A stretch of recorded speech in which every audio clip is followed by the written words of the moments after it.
We're talking about 8 steps to financial freedom. Today I want to give you steps 2 and 3. They're very practical wisdom for financial freedom. Record your spending. When I grew up, my dad had a little notebook he kept on his dresser, and every night he would write down every penny that he and my mom had spent. He kept a record of his spending. It says in Proverbs chapter 24, "A house is built by wisdom and established by understanding. By knowledge, the rooms are filled with precious and beautiful treasure."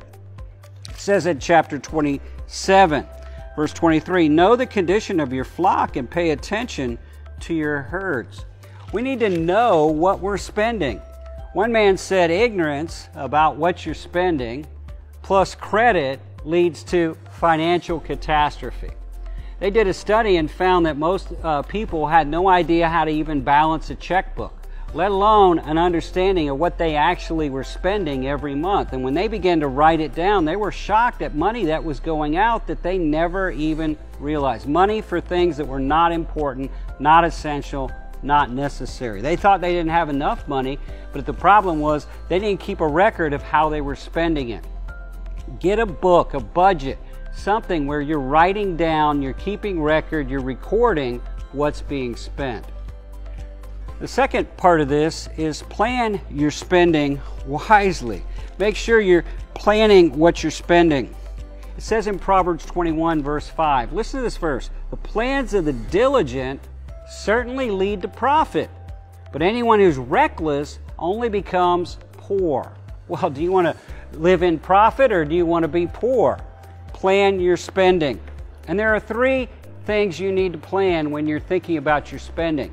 The first is obvious: give to God. And if you make $100, for example, give God the first $10. Give God, pay God first, honor God, pay the first fruits, give to God, and a good number to give is 10%, which is also called a tithe.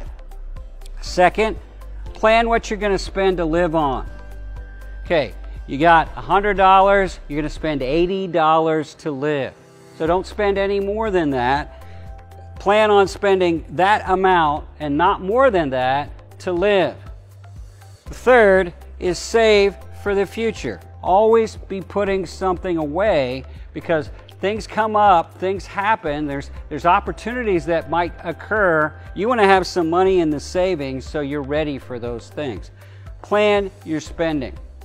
When Kathy and I first got married, we made a decision to do this. And so we got a book and we wrote down everything we spent and then we planned how we were going to spend it. She had never given God 10% before. I did because my dad taught me. But we wrote down everything, and it was going to be a big stretch to live on only 80% of what she and I were making, to save anything for the future, and to give God 10%. But we decided we're going to do that. We're going to trust God. Very interesting. At the end of the year, I think the amount we had given to God that year,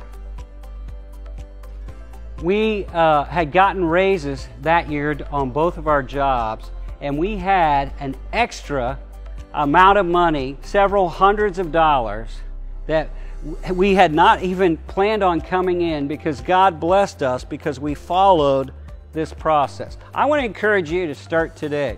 Keep good records of what you're spending and then plan how you're going to spend the next month, what you spent this month. And this is essential if you want to really experience the blessing of God and walk in the practical wisdom of financial freedom.